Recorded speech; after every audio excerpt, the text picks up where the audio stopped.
My mom refuses to celebrate Halloween. Now I know why. Beware of false prophets, who come to you in sheep's clothing, but inwardly are ravenous wolves, Matthew 7:15. I think a lot about that saying a lot around this time of year. Halloween used to be my favorite holiday. Scary stories, orange and yellow leaves, purple lights and hot apple cider, candy and chilling winds, jack-o'-lanterns and pumpkin spice everything. It's the one time of year you can dress up and hide who you are underneath masks and makeup. Be whatever you want, and no one knows who you are. I've loved Halloween since I was a kid. As far back as I can remember, my dad always made such a big deal about the holiday. My mother, not so much. They divorced when I was young, and I've always lived between two households.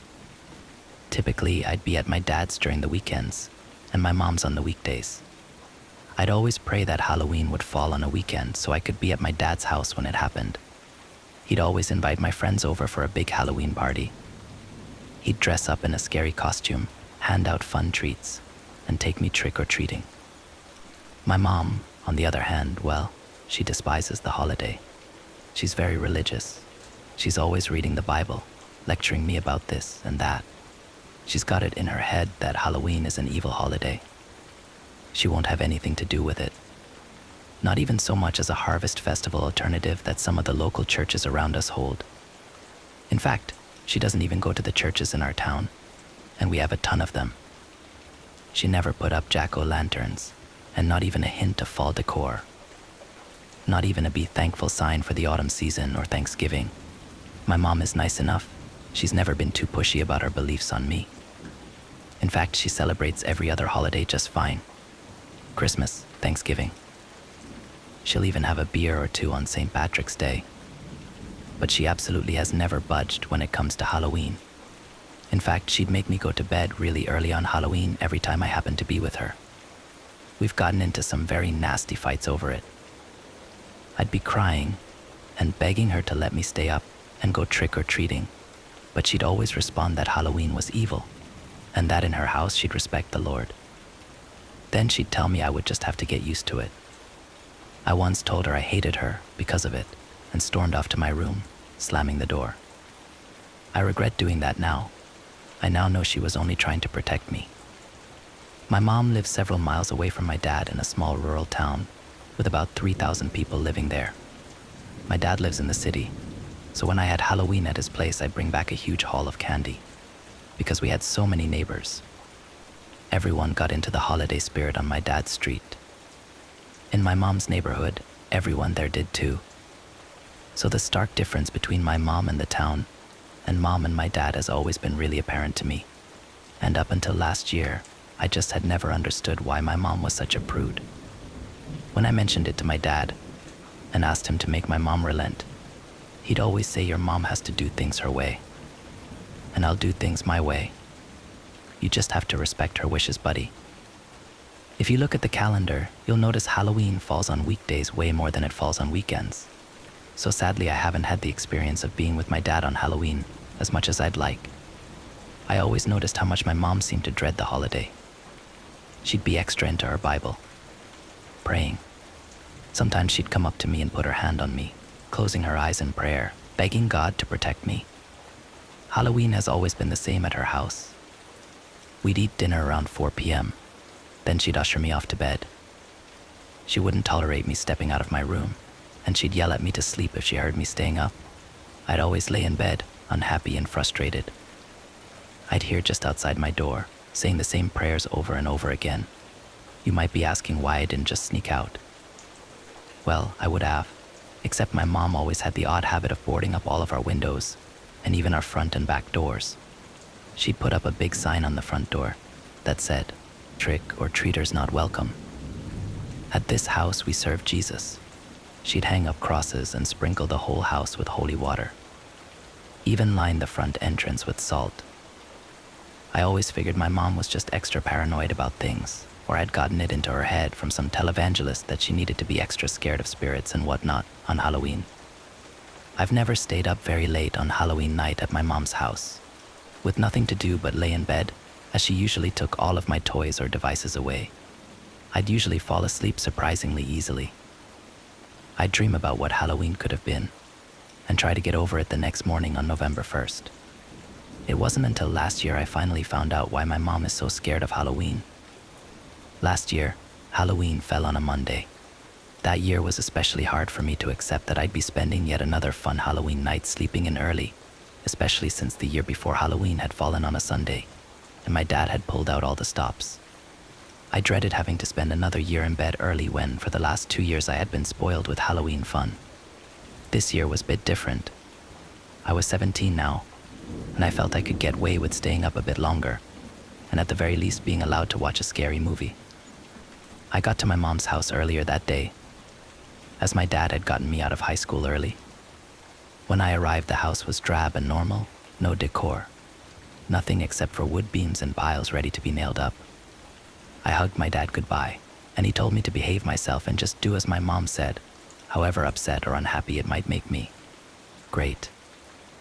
Another Halloween puritanically wasted. I went up the steps to our house, said hi to my mom, and hugged her. I asked my mom if this year could be different. If maybe I could stay up and watch scary movies.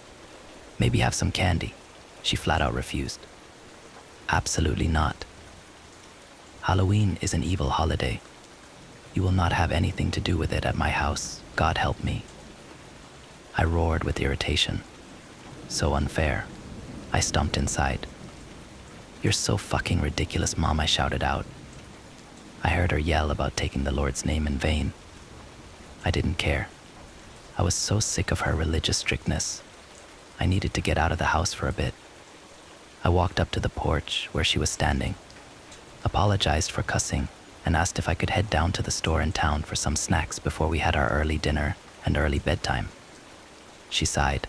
Son, I know you don't understand why I do these things. I know Halloween means so much to you, but it's evil, son.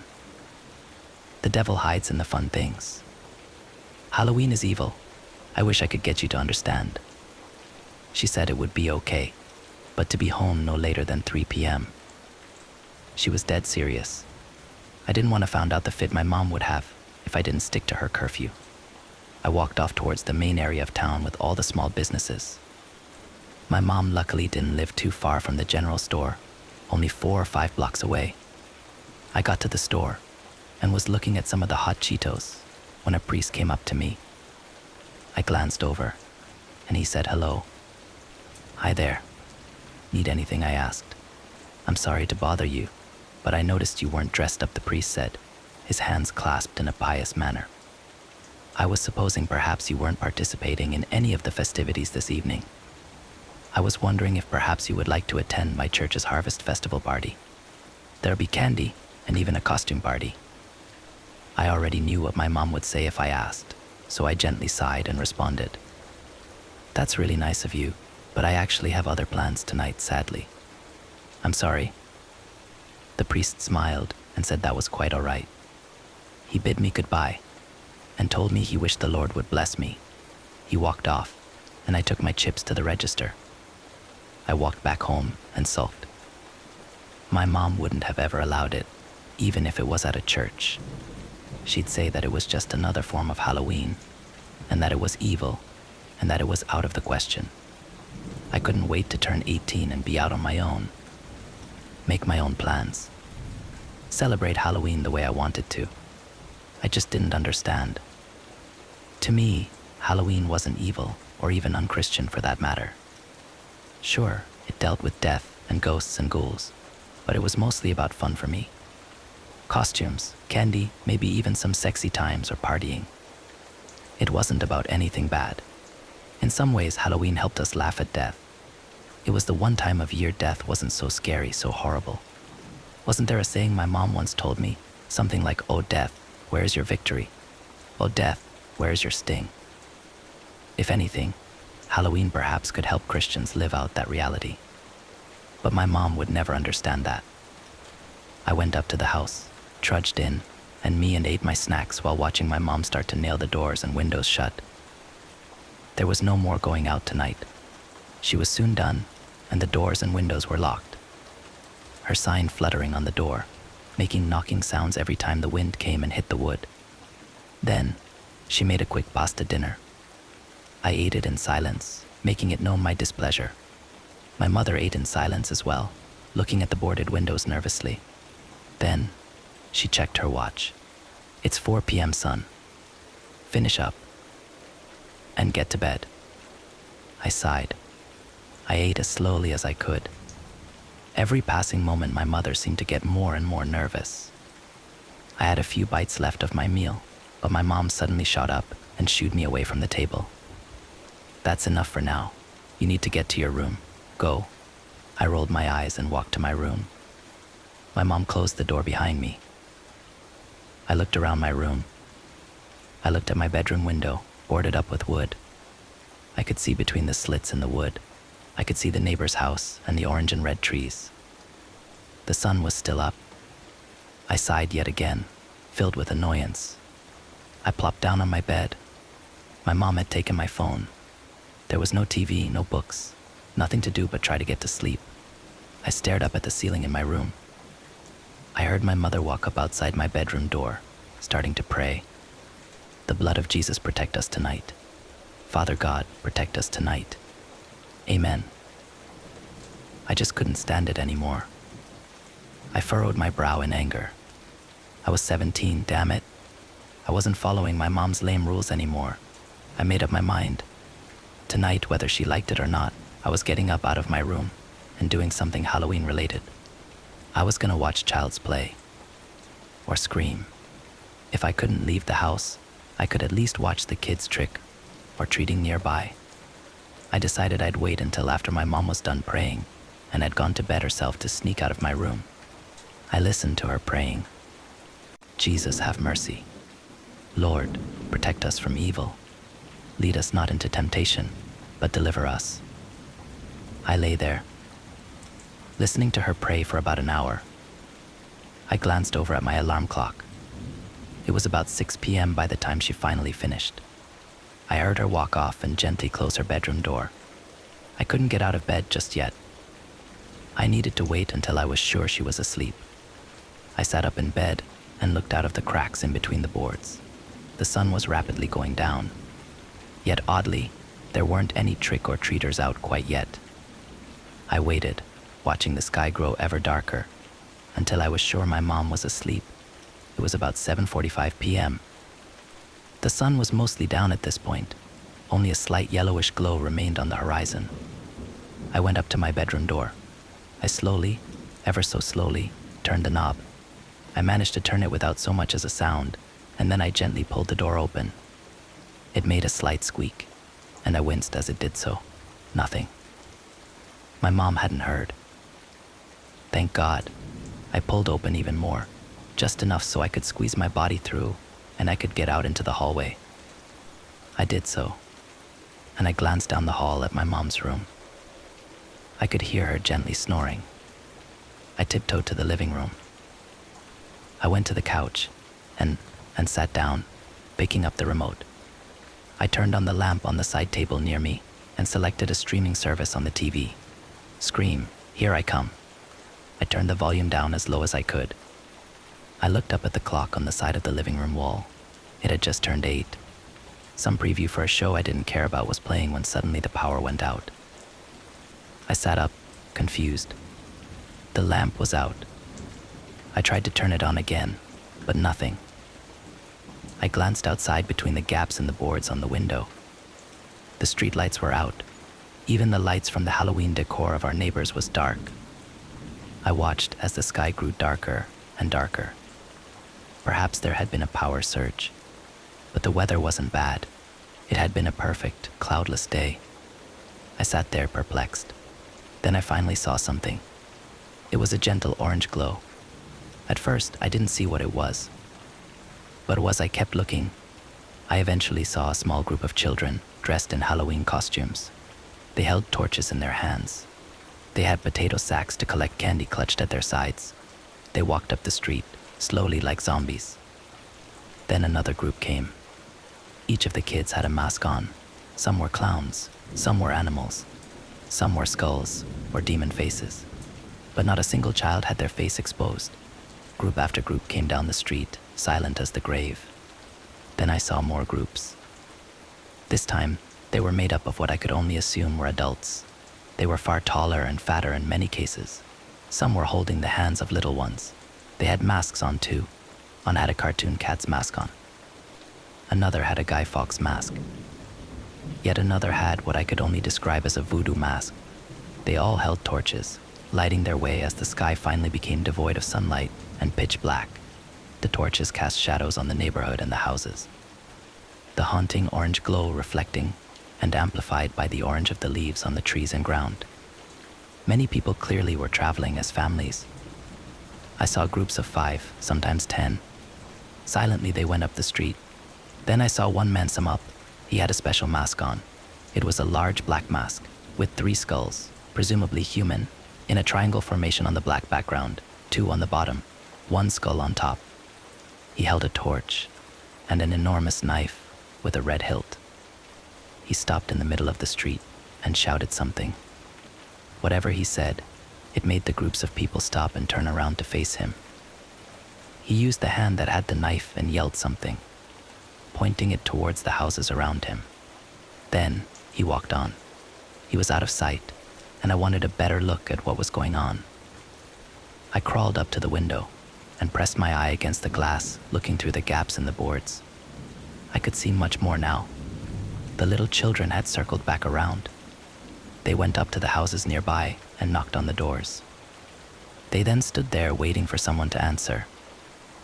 I watched as one of my neighbors, a sweet blonde-haired lady, opened the door with a smile, holding an orange bowl of Snickers.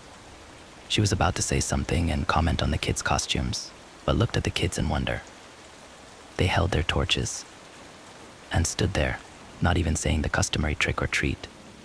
The lady laughed nervously and asked if they wanted some candy. "Boy, you guys are really scary, ... Do you definitely win that award?" she commented, trying to hand one of the kids with a green witch's mask a candy bar.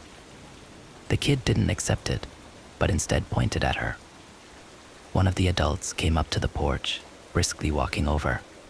The woman's eyes widened, and she screamed as the adult roughly took her by arms and dragged her to the street. Her husband came out yelling at the adult to let her go, but 3 other masked adults came out and wrestled him to the ground. They then tied up both people, kicking and screaming. I couldn't believe my eyes. Some of my neighbors looked outside of their doors to see what was happening, only for them to be snatched up next. The children led the way as the adults brought crying and screaming people down the street. I watched one of my neighbors' houses open up, only for a few people I presumed were my neighbors to walk out with masks on, holding their kids' hands behind them, also in masks, to join in the activity. The same thing happened over and over again. The kids would go up to a door, they'd knock, and someone would answer.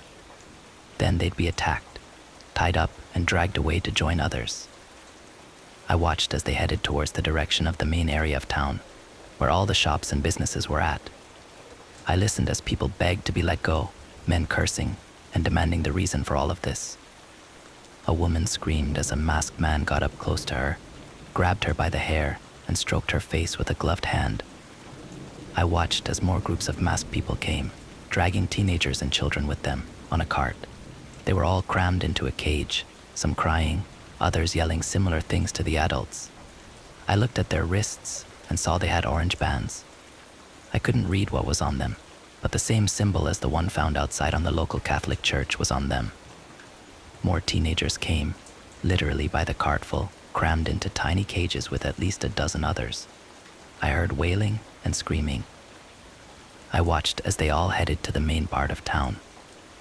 Then I watched as the children went out into the woods with their parents, leaving the masses of people, about 200 of them, sitting in the street to be watched by the skull man with the knife, and a few other large masked men with other weapons and torches. They struggled against their ties, and the caged youth tried futilely to move. I shuddered as I watched orange lights dive in and out of the trees. The flames on their torches dimmed and flickered in the slight wind outside, making their disappearing sparks look like flashing Halloween lights and will-o'-the-wisps. It was pitch black outside, except for the flames. The power was still not back on. As much as I wanted to crawl back into bed, I couldn't tear myself away from the strange events happening outside. I had to keep watching. The children came out of the woods, dragging large branches of wood behind them. They began to pile them up in the center of town until they had built a huge pile of them. A mountain of wood was formed, and then all of the masked people got into a large group in front of the skull man with the knife. The man held his hand up with the knife and handed his torch to a man with a goat mask on. There were so many of them. The skull man spoke. People, it is that time of year again. All Hallows Eve is upon us once more. Let us remember our commitments. Our Father awaits us. They await us. Let us celebrate. My eyes widened, and my heart jumped into my throat upon hearing his voice. His voice was the same as the priests I had spoken to earlier that day at the grocery store. A cheer rang out from the masked crowd, who clapped their hands. The priest in the skull mask held out his hand, and a man in a gorilla mask brought the blonde neighbor of mine up in front of him. Her face was stained with mascara as she cried, begging, asking what was happening and why they were doing this. The skull-masked man held her by her hair and brought her throat up to his knife. The children in mask went to the front of the crowd and waited expectantly. The priest made a shout and slit the blonde's throat. Immediately blood gushed forth and her screams turned into gurgling. Her warm blood splattered on the ground, and a man in a Michelle Myers mask came up with a golden chalice that had a pentagram on it to collect the blood. Then the man in the skull mask took his knife and began to hack away at the blonde's body. The little kids held out their potato sacks, and the priest dropped pieces of her body into each of them. A bloody lock of hair went into the bag of a girl with a Princess Peach mask. A fingertip into the bag of a boy with an Optimus Prime mask. One girl with a bunny mask on cried with glee as an eyeball was tossed casually into her bag. I watched helpless as she was doled out like some kind of sick treat to the children. I watched as they danced gleefully around the screaming cages of teenagers. The adults went to the great pile of wood and began to pour gasoline on it. One adult in an Iron Man mask lit the pile, and it burst into flames as a great bonfire. The light from the fire was intense, and the air shimmered with heat. My eyes began to well up with tears at the atrocity being committed in front of me. The adults started to drag their tied-up victims towards the fire. Then they lifted them up and tossed them alive onto the blazing pyre. I closed my eyes and covered my ears as they screamed in agony. I started to hear a chant being sung. I peeked up to watch from my window. The goblet of blood was being passed around to the people, who lifted their masks to reveal their lips and to take a sip of the freshly shed blood. The chanting got louder with every person they threw into the flames. They repeated it over and over again. I can still remember the words. O Gibra Patris, accepta nostro innocent sacrificio. Sanguis aiste nobis det potestateum. Pater mendici da nobis desideria cordis nostris. Da nobis omnis gentes dominari. Intentationem potius induc nos. They chanted it over and over again. I wasn't sure how they were even able to chant loud enough to drown out the sounds of screaming people being burned alive. The children danced around the bonfire like demonic imps. I watched as an adult in a medieval plague mask began to look towards my house from far away. He walked away from the group towards my house. I watched as he got closer. 4 blocks away. 3 blocks away. 2 blocks away. Soon he was but 100 feet from my yard. I wanted to hide. I wanted to duck, but I frozen still in horror. Suddenly someone's hand grabbed me from behind. I let out a scream that was quickly covered by a hand, which silenced me. I looked back. It was my mother. She ducked us both down beneath the window. She went up to my ear and whispered, "What on earth are you doing out of bed?"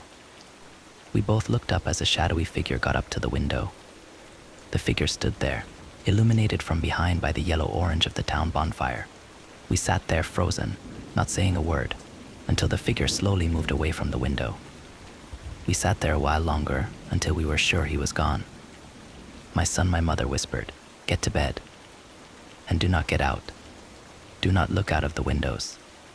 Lay there until sunrise." I got up and did as I was told. I shut my door and got into bed. I tried to ignore the orange glow shining in from my window. I tried to ignore the chants. They had gotten louder. I tried to ignore it when I heard metal being dragged and teenagers screaming blood murder as they were tossed on the fire, trapped together in their metal cage. I tried not to listen as their flesh crackled and popped, and as their screams turned into whimpers. I tried to ignore the laughter of the children most of all. I listened as another person had their throat slit, as adults under masks sipped their blood like wine, like some kind of demented communion. I listened as women moaned and men slammed into them, like the applause of a concert. Their screams of pleasure echoed by the screams of agony. I listened as my mother stood outside my room praying fervently. The blood of Jesus cover us. The blood of Jesus cover us. I listened as the chants outside turned into one repeated phrase repeated over and over again. Ave Satanas. Ave Satanas. I could hear both the young and old chant it. It lasted all night. The same chant over and over again. More screams, more giggling, more sounds of bodies cut up and given to the children as treats. Ave Satanas. Ave Satanas. Somehow, at some point, I fell asleep. I awoke to my mother on my bed stroking my face. I asked her if what I saw last night is real. She said yes. Halloween is an evil holiday. I asked many questions. Why did she live here? Why didn't she call the cops? Why did this happen? My mom explained that the town was ran by a satanic cult. She couldn't be sure who was or wasn't a part of it. She had tried to call the cops 1 year, but without power, they couldn't be reached. And when she reported it to the local police, they had taken her report but had done nothing about it. When she tried another department further away, they didn't believe her report. She had tried to get proof, but no one was willing to see it. They all just thought she was a crazy Christian lady. Why didn't you warn the neighbors? I asked, crying. I did. They didn't believe me, she said, tears flowing from her own eyes. I knew you'd never believe me either if I had told you. Besides, who wants to tell their child something so terrible? I asked why she didn't keep me with my father every Halloween. She replied that she had to have me on weekends, per court order. That she had told my dad once, but he called her liar. He was too interested in having his own fun every few years, and he insisted I be with her, that she was making it all up. No one thinks this stuff can happen, she said, and no one believes people when they see it firsthand. I asked her why she had never moved far from the town to get away. For one, I'm sure they'd stop me, she said. And secondly, I cannot abandon the people of this town who don't know. I must warn them. I must do the work of the Lord. I then asked why they didn't come for us. They would in a heartbeat. But they for some reason will only come for you if you invite them in. If you leave your doors and windows unlocked. If you talk to them. If they see you. I make it clear I'm not celebrating and that they can't come in. And I board the windows so they won't break in. They seem to hate anything to do with the cross. And they aren't too fond of salt. I went out that day after we had taken down the boards. I looked over at the town center. There was no evidence at all of the horrors of last night. They must have cleaned it all up somehow. I would have thought it all a bad nightmare if it wasn't for the distinct char on the asphalt, barely distinguishable, unless you knew where to look, and the scraps of potato sack in the bushes around town. I'm 18 this year, a high school senior. This year Halloween falls on a Tuesday, so I'll be with my mom again. I told my dad I didn't want to go. I told him about what I had seen last year. He yelled at me and called me a liar. He doesn't believe me either. No one new to the town does. We managed to get a few more people to board up their places, but it's not enough to save them all. That's my story. I'm partially writing it to warn all of you reading. Halloween for most people is an innocent, fun, spooky holiday. For some, it's a pagan holiday used to celebrate the dead and to connect to the spirit realm. Into a few, it's simply a harvest festival. For others, it's an evil, evil holiday, and you never know who considers it so. You never know who underneath those innocent masks is in fact a ravenous wolf seeking to make you the next sacrifice to untold, incomprehensible, hellish evils. I've got to get going. I gotta help my mother pick up some new wooden boards at Home Depot. Halloween is coming in a week or two, and it's going to be here soon. One last thing before I go. I have a request to ask those of you who are reading. Pray for us. Pray that we will make it through another year of Halloween. Next story. I had a Halloween party. Only one person showed up. I planned a Halloween party for Saturday night. I've always loved October. It's a shame I don't drink or like pumpkin-flavored things. Recently, I've sworn to get more into the spirit of the season. I got some of the best bad horror movies, decorations from the dollar store, and some of those pumpkin sugar cookies. I invited all my friends for a casual night to get into the Halloween spirit. No one showed up, which is understandable. We're all adults with busy lives and all. I could eat 10 boxes of cookies without getting sick of them. I did feel a little hurt when I saw posts of a handful of friends dressed up at a bar. I said they could drink, but I wouldn't. I shook it off, telling myself I didn't care. I was just going to be the guy watching horror movies alone the weekend before Halloween. I didn't do a totally lame thing, like buying pumpkins to carve and a fleece frog onesie as a costume. I'm an adult like my friends who went to the bar to party. I may have been a little bit bitter. This small get-together was also meant to be a sort of housewarming. I finally got to the point in my life where I could afford rent and food. I got a small townhouse, loving I no longer had roommates neglecting their chores or clogging the toilet. The fact I could afford all this was a miracle. I wonder if my friends thought I was showing off a little. I almost didn't feel like it, but I put on a movie after sunset. Watching a bad slasher wasn't the same without friends. I tossed on 13 Ghosts because I remembered that scared me the last time I watched it. Turns out I was a big baby back then. Some of the short horror videos on YouTube were more frightening than any of the movies I'd picked out for the night. I considered going to bed early, calling the entire thing a bust. Then, someone showed up. I heard something out in the backyard. Animals often got through the gate to go through my trash, just small things like raccoons or possums. I started to put my food scraps out for them in a dish so they wouldn't rip apart my trash. I know I should feed wild animals. They are going to get the food either way. It just saves me from cleaning up a torn bag in the morning. I like taking photos of the nighttime visitors. They normally showed up later in the evening, causing me to wonder just what was in the yard. The glare of the light on the glass door kept me from seeing much. I opened the door a crack to peek outside. The sounds I assumed to be an animal got louder. I strained to hear. It was as if someone was whispering. Was it the neighbors in their yard? I didn't see a soul outside. The mental image of someone peeking over the fence made the back of my neck prickle. Something fell off the counter in the kitchen. I'm man enough to admit I screamed like a girl. My heart thudded hard against my chest. I thought someone had broken in, and not that a box of cereal had fallen off the counter. I turned my back to the open door to look across the room to see what had fallen. My first floor was just an open space. I could see the kitchen area from where I stood by the back door. I confirmed it was just a box falling over, then closed the door. Oddly enough, the whispering stopped. No more scary movies for me that night. Okay, one more.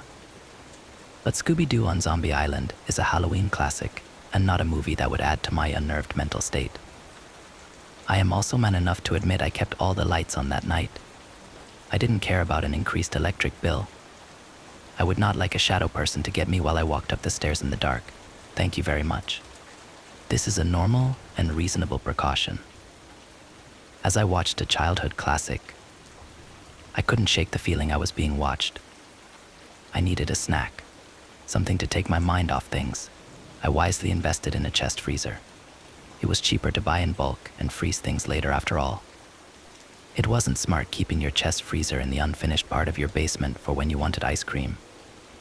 I stood at the top of the stairs, my mind playing tricks on me.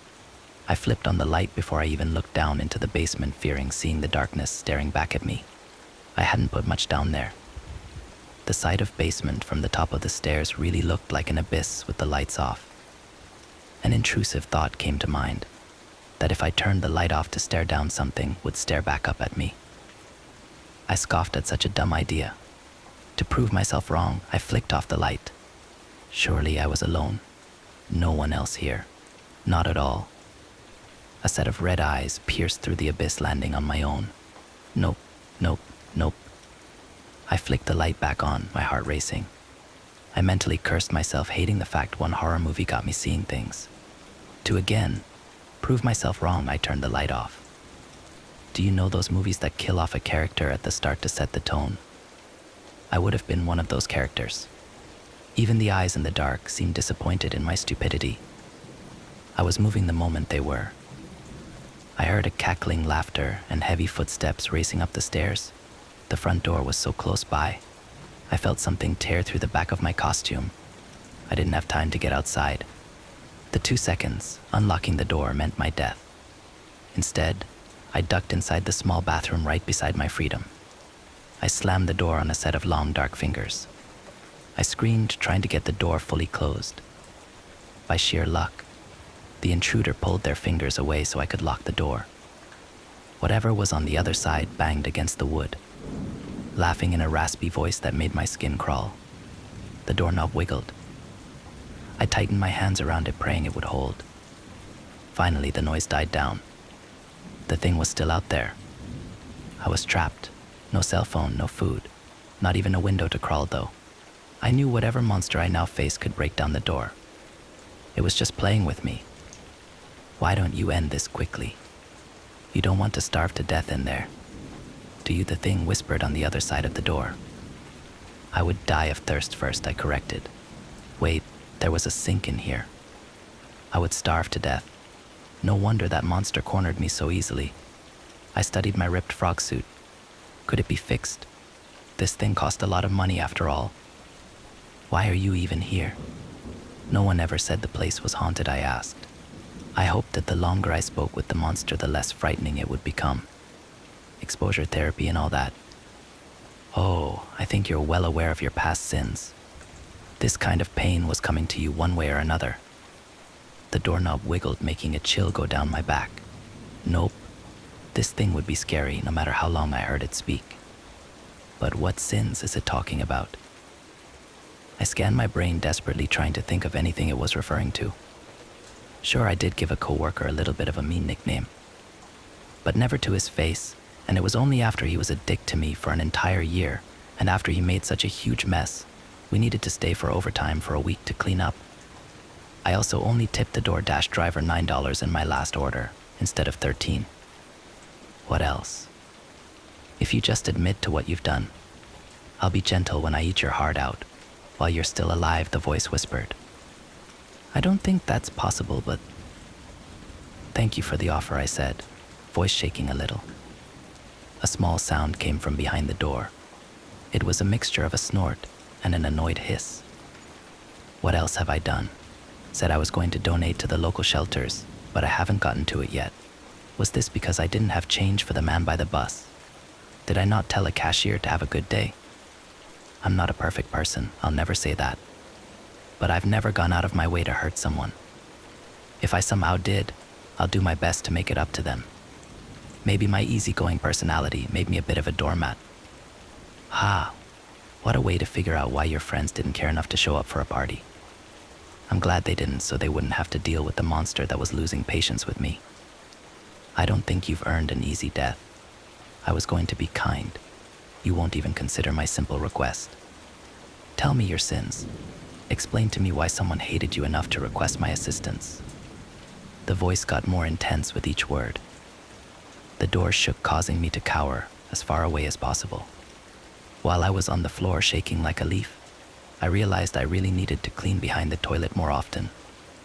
I swear on my life, I have no idea what you're talking about. Can't you give me a little hint? I begged, tears starting to come to my eyes. Don't you dare judge me. I bet most of you would have the same reaction. A hint? Let me help jog your memory. The door stopped rattling for a long while. I almost thought it was over, but this damn bastard has cheat codes or something. All at once, the entire room shook. The lights flickered as deafening thumping noises overtook the small space. Slowly, a black mass appeared from out of the mirror. I uselessly tossed anything nearby, which harmlessly bounced off the creature's face. It had long black hair that spilled down to the floor. Layers of a black lace veil covered the face, but two glowing eyes shone through. Long dark arms twisted out from the mirror, pulling the rest of the body forward. I screamed and pressed myself hard against the wall. This couldn't be happening. I might be able to accept it a little better if there was a reason I could understand as a motive for the attack. The long, sharp finger reached out, stopping inches away from my face. Now, little Ryan, repent. I barely heard the words over the shaking and thudding. If I didn't, I would have been dead. My name isn't Ryan. It's Pat, I shouted. I curled into a ball, my hands gripping my hood tight over my eyes to blind myself to the horrors I faced. Don't lie to me, you. I have mail, I shouted again, sounding like a small child. Slowly, the sounds and shaking started to die down. When I felt brave enough, I carefully peeked out. Nothing but an empty bathroom. Did I have a mental breakdown? I still felt the rip in my costume, showing I must have done that to myself if I did break for some reason. I'd almost convinced myself that was what happened. I finally stood up when the bathroom door swung open. That monster stood on the other side, the lanky body dressed in a baggy black sweater and sweatpants he wasn't wearing before. I screamed. For a few minutes. Are you? He started to ask. No, I wasn't done. I screamed once more, just in case. Anyway, the creature started and lifted not only some mail but also my ID. The jerk went through my wallet. I swear to God he took my stamped coffee cards. Do you have an address for Ryan Time? I see some of his mail here, but it looks like you're the only one who lives here, the monster said, and he sounded normal. He dropped the raspy, scary voice. In my sheer terror before, I didn't remember the person I bought who lived here before was named Ryan. I sometimes get his mail since he only recently moved out. Oh yeah, I do. He told me his new address to forward mail and such. Is he the guy you were supposed to kill? I slowly asked. Well, all you humans look the same, all right, he stomped, getting extremely defensive very quickly. Wow, racist much. I'll gut you. He won that small argument. He backed up to let me out of the bathroom so I could find where I wrote Ryan's address. I folded the paper, aware of red eyes on my back. I didn't want to hand over the info if that meant someone was going to die, just to save my own skin. You're going to kill him, aren't you? I said. My hand started to shake. Brutally, he confirmed. I shook my head, feeling sick with fear. If I was quick, maybe I could eat the paper, or do something to save another person's life. If you must know, he killed a family of 4 drunk driving, but fled before the cops got to the scene, the creature explained calmly. I guess Ryan's time is up. Get it? Because his last name is. I let the joke die. I handed the paper to the monster, more embarrassed than scared at that point. I expected my unwanted guest to leave, but he hung around. It felt a bit surreal staring down at a nightmare casually standing in my kitchen. Listen. About the mix-up. This doesn't really happen with me. If it gets back to my bosses, I'll lose my monthly bonus.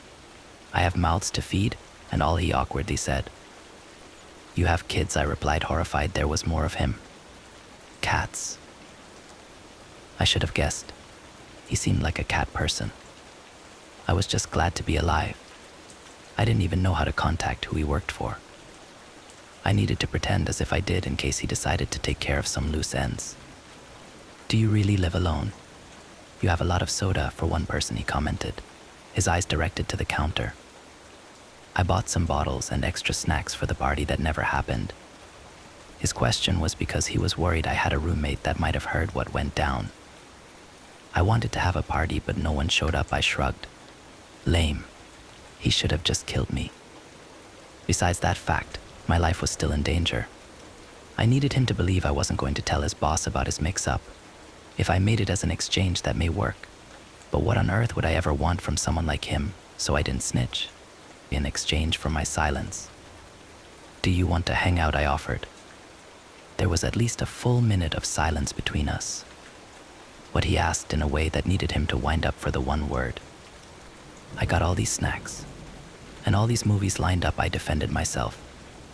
Do you got those pumpkin cookies, he said, as he turned the piece of paper around between his fingers.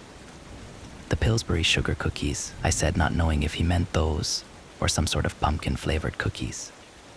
Those bitches, was the blunt reply. I can't believe those cookies were going to save my life. I nodded, and the deal was made. Somehow I had my party. A very awkward Halloween party, but it still counted. Turns out the creature that looked like he belonged to a horror movie jumped at cheap moments while watching them. He also ate a lot, even though he was so thin. I made 6 boxes of those cookies, which he easily put away. I saw him eyeing the pumpkins, which I was going to offer for him to carve if he wanted. Instead, he just ate them raw. I never saw what was under the dark veils that covered his face, but I saw he tore through a large pumpkin in 2 bites. The jagged teeth marks made me glad I sacrificed pumpkins to save my skin. Near the end of the night, he looked ready to leave.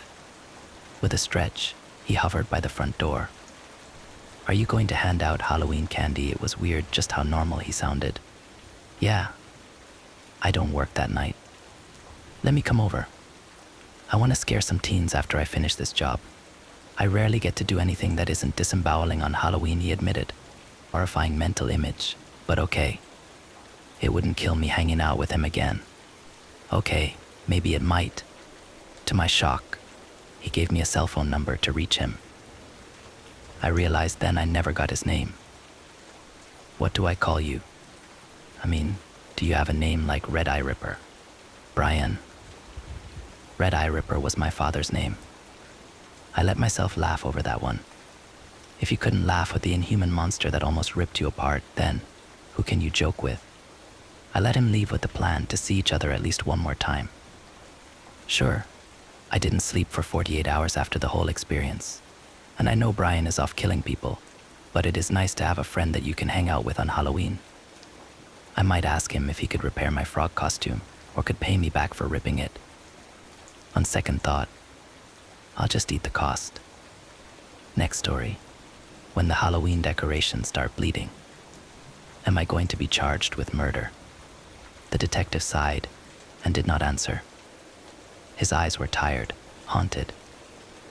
Just help us get to the bottom of this, he said. Okay, I answered. I'll do my best. I could hear the tremor in my voice. I hadn't stopped shaking since it happened. I'd had a strong drink to settle my nerves. It hadn't worked. Let's start at the beginning, said the detective. You were having a Halloween party. Yeah, I said. We do it every year. We take turns hosting, and the whole block participates. This year, it was our turn. So you're the one who set up the decorations? Yeah, I said. Oh God, that sounds bad. But it wasn't just me, it was lots of people. I was mostly just supervising. Can you give me a list of who was involved? Yeah, it was, I'm sorry, I'm all over the place. Just give me a moment to calm down. I can give you the list. That's okay, we can come back to that. Okay, so who was it that set up the scarecrow? It was me, I said. But I didn't. Fuck. I didn't do that. I set it up the night before. Someone must have come in during the night and, oh God. The room swayed, and my breath came sharp and fast. My heart ratcheted up its pace to breakneck speed, and darkness began to close in around my vision. Hey, the detective said, just calm down. You're hyperventilating. Take long, calm breaths. I did as he said. My heart slowed, but the panic remained. Thanks, I said. Do you think you can keep going, he asked. Yeah, I said. Just give me a moment.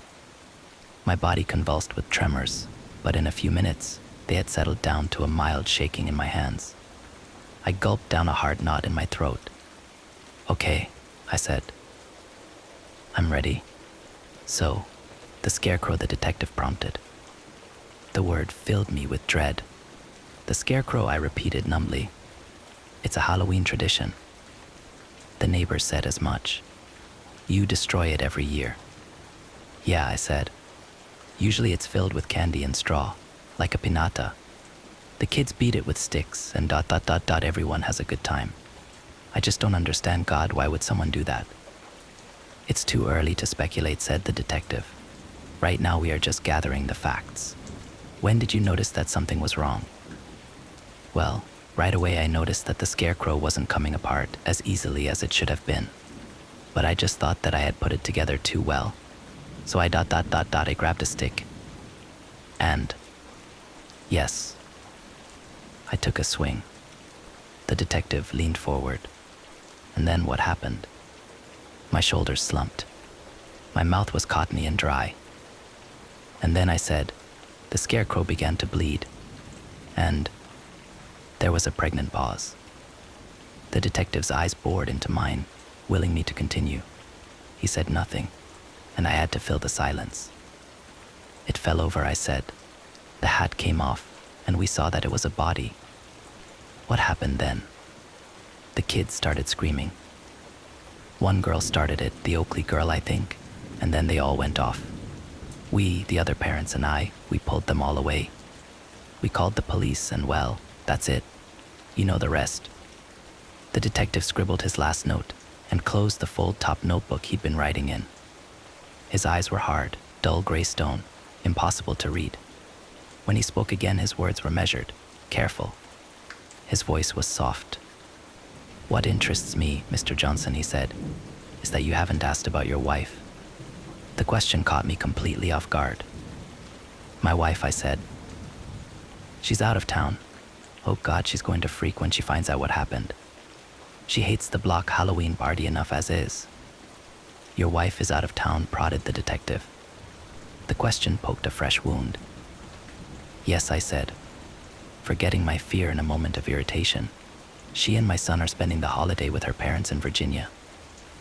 That seems strange, the detective said. A family spending a holiday apart. I got the feeling he knew something more than he was letting on. Have you talked to her? I said. I'd like to hear your side. My wife and I are going through a rough patch right now, I said. But I don't see why this is relevant. It's our job to gather all the information, he said. Then we can decide what is and is not relevant. Why was your wife not spending the holiday with you? I sighed. I wasn't proud of it, but I was getting flustered. I could feel hot blood rising to my face. We're separated, I said. Why is that? It's personal. Your wife said that it was related to infidelity. So you have talked to her? Yes, fine, I said. You know, I cheated on my wife. I destroyed our family. It's all my fault. Now I've had a hell of a day, so if you don't mind, can you please tell me what the fuck this has to do with anything? The detective paused. He spoke softly. Your wife is in police custody, Mr. Johnson. What? I am sorry to have to tell you this, he said. But she has rendered a full confession. A full confession for what? What the hell are you talking about? It happens occasionally in cases of separation, he said. One party feels the need to punish the other. Unfortunately, the children are sometimes used as a tool to that end. The realization hit me like a punch to the gut. The room swam. Bile rose in my throat. Oh God, I gasped. Oh God, no. I am afraid we have positively identified the remains as belonging to your son, Ben, he said. The scream died in my throat. I blacked out. Next story. When it snows on Halloween. Halloween is a big deal in my town. Every house goes all out in a competition to see who can freak out the most kids. Luckily for us, they also compete to see who can give out the best candy. It's pretty great.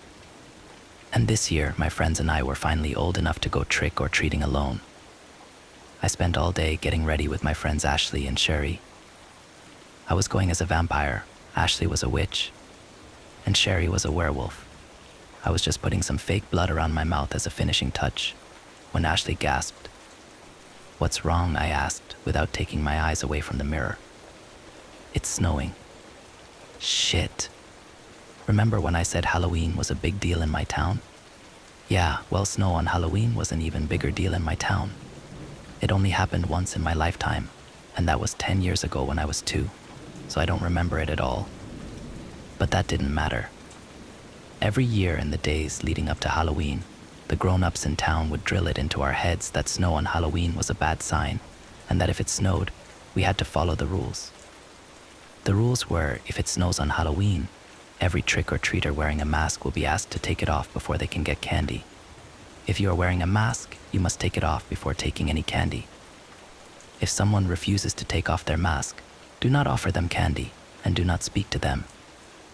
We didn't know the why behind the rules, but honestly, I didn't care. Sherry was the only one of us wearing a mask, after all. Sucks to be you, Sherry, I joked. Hope that giant furball of a mask is easy to take on and off. Yeah, sure. Michaela and I will leave you behind, if you aren't fast enough, Ashley said with a laugh. Very funny, guys. The good news was that we were staying at Ashley's house for the night, and her mom wasn't much of a nagger, so I figured she'd give us a quick reminder of the rules as we went out the door, and that would be it. My mom, on the other hand, was definitely a nagger. I could sense her phone call before my cell phone even rang. Yes, Mom, I said as soon as I answered, not letting her get a word in. Sherry's the only one wearing a mask, and she knows to take it off before getting candy. We won't talk to anyone who doesn't take their mask off, blah, blah, blah, blah. Love you and see you tomorrow. I hung up and giggled. Parents, am I right? After one last look at our costumes to make sure they were perfect, we tumbled out the front door and into the snowy neighborhood. Our plan was to start at the house next door and work our way around the neighborhood as the night got darker. The inner streets had some seriously creepy-looking houses, and we wanted to hit those when it was good and dark out for maximum creep factor. Do you think Josh and the guys will be out? Ashley asked as we headed up the walkway to the nearest house. She had an obvious crush on Josh, but swore up and down that she didn't. No idea, Ash, I said as I rang the doorbell. Trick or treat. As the night went on, Sherry got pretty quick at ripping her mask off her head the second she was asked. I had to give it to her, because she put it back on every time. I know the mask completed the werewolf costume, but I probably would have just left it off after the fourth or fifth house. Just before 9 o'clock, we hit the last house in the neighborhood. They were known to give out 2 full-size candy bars at the end of the night just to get rid of them. We ran past a group of kids who were just leaving and bounded up the steps. Trick or treat. What great costumes. Go ahead and take 2 bars, if you'd like, the woman at the door said. But you two will have to take off your masks first. 2? I looked over at Sherry and saw another kid standing next to her. He was dressed as a scarecrow with a burlap sack over his head. The mouth was crookedly stitched on, and the eye holes were jaggedly cut. I shivered and looked away. Just some kid trying to get their last bit of candy like we were before the neighborhood shut off their porch lights and turned in for the night. I reached into the plastic pumpkin the woman was holding out and grabbed a Twix and a Milky Way. I looked over at Sherry, who was pulling off her mask. The scarecrow stood still next to her, his mask still on. Ashley grabbed her 2 bars and nudged Sherry. Come on, Wolfie, let's go. Sherry grabbed her candy and turned to the scarecrow. Hey kid, you gotta take your mask off if you want any candy. Sherry, you can't talk to him, I blurted out. Washi looked confused for a second before our mistake dawned on her. Oh shit, the rules. Sherry had moved to town 3 years ago, so the rules weren't as ingrained in her as they were in Ashley and I. We looked at the woman at the door nervously, hoping she would tell us the rules were just some silly made-up thing to make Halloween seem more scary.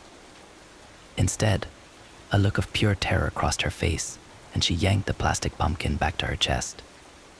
Run, she whispered before slamming her door shut and clicking the lock.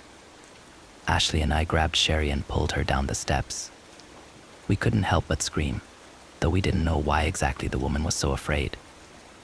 As we rounded the corner of the sidewalk, I turned to look behind us. I let out a shriek when my eyes met the jagged, empty eye holes of the scarecrow's mask. He was right behind us. Faster, I yelled, pulling on my friend's hands as I sprinted down the sidewalk toward Ashley's house. If we could just make it inside, we'd be safe from whatever this thing chasing us was. Over the ragged gasps of our breath as we ran, I heard the sound of straw rubbing together as the scarecrow gained on us. Finally, I saw the illuminated front porch of Ashley's house. The three of us sprinted up the front steps faster than we'd ever dreamed of running in gym class. Ashley reached for the doorknob and froze. It was locked. She fumbled for her key as Sherry and I pounded on the door for her mom to open up. I could hear the rustling sound of the scarecrow getting louder. Just when I thought my heart would beat straight out of my chest, Ashley swung the door open and pulled us inside. She slammed the door shut and locked it before turning the porch light off. As we collapsed on the floor, gasping for air, my eyes turned to the side table by the door. On it was a piece of notebook paper. I picked it up and read it quickly before crumpling it up. Your mom got called in for an emergency shift at the hospital, Ash. We're alone. Before Ashley could respond, there was a loud bang on the front door. The scarecrow was here, and it was mad. We have to barricade the door, I said, standing up and grabbing the side table. Ashley got up and grabbed the other side of the table so we could move it up against the door, while Sherry dragged over a chair from the living room. Bang. Something hit the window above us as the front door knob rattled at the same time. Is there more than one of them? Sherry asked. No idea, but we need to get away from the door, now I said as I scrambled for the staircase. I figured being off the ground floor was safest. We ran into Ashley's room and started pushing her desk up against the door. I was pretty sure the scarecrow outside was no ordinary kid, and I didn't want to find out what would happen if it got to us. Guys, I'm so sorry, Sherry said through choked sobs. I didn't even think, I just thought it was some dumb kid and I. It's okay. Sure, I said. We're gonna be okay. Bang. All three of us shrieked in unison as Ashley's bedroom window shook from the force of being hit. I turned to look and saw those jagged, empty eye holes pressed up against the window. How did it get up here? Ashley screamed. I don't know, but we need to hide, I said. Follow me. I ran to the closet and ushered them inside, closing the door tight behind us. We huddled together behind Ashley's hanging clothes, our backs pressed as far up against the closet wall as we could. The angry banging on Ashley's window continued. I braced myself for the sound of the window shattering from the force of the scarecrow's blows, but instead, another bang sounded from the door to Ashley's bedroom. Next, another from the window. Then the door. Then the window. Sherry wept beside me, while Ashley rocked back and forth. I prayed to God that I wouldn't skip school again, and I'd do all my chores, and I'd never ever do anything bad again if he'd let us live. The assault on Ashley's window and door went on for hours. I swore I could hear the rustling of straw rubbing together from just outside the closet door. I was certain the door would open at any second, and the thing dressed as a scarecrow would drag us all down to hell with it. But finally, the banging stopped. We waited in silence for minutes, huddled together in fear.